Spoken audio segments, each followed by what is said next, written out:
PUBG Mobile'da keyingi Turo 1 versiyasida qo'shiladigan top 5 ta muhim yangiliklarni ko'rib chiqamiz.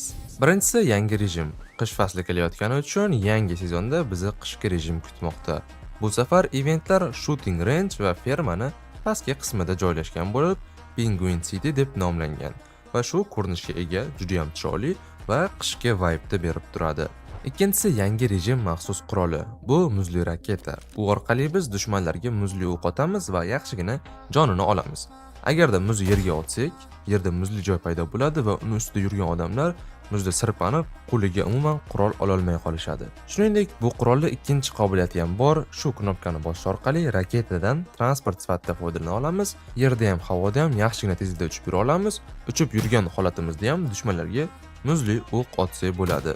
Uchinchi yangiligimiz esa baliqlik shprits. Bu narsa yangi rejimimizdagi eng foydali aptechkalar turiga kiradi va uni ishlatib biz jonimizni va energiyamizni 100% to'ldira olamiz. Bitta urganimizda jonimiz ham, energiyamiz ham full bo'lib qoladi.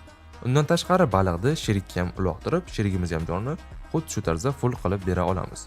Undan ham zo'r tomoni esa, mabodo sherigimiz yiqilib qolsa, ya'ni nok bo'lib qolsa, borib turg'izishimiz shart emas.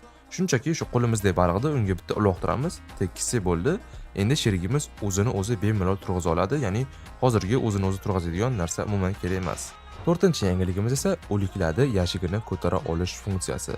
Endilikda birortaning yashigi xavfli joyda bo'lsa va siz uni xavfsizroq joyda loot qilmoqchi bo'lsangiz, bemalol shu tugmani bosib, yashikni ko'tarib, o'zingizga qulay joyga borib, o'shani loot qila olasiz. Yoki dushmanlarni o'ldirib, yashigini umuman boshqa joyga yashirib qo'yib, asabini buzishingiz ham mumkin. 5-chi va oxirgi yangiligimiz esa Erangeldagi Ruins joyini oldida suvli hudud bor, ko'pchilik biladi.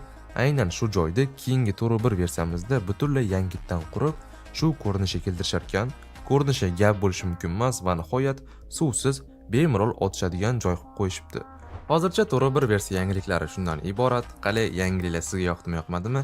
Albatta kommentariyada o'z fikringizni yozib qoldiring. Video yoqqan bo'lsa like bosing, kanalga obuna bo'lishni unutmang.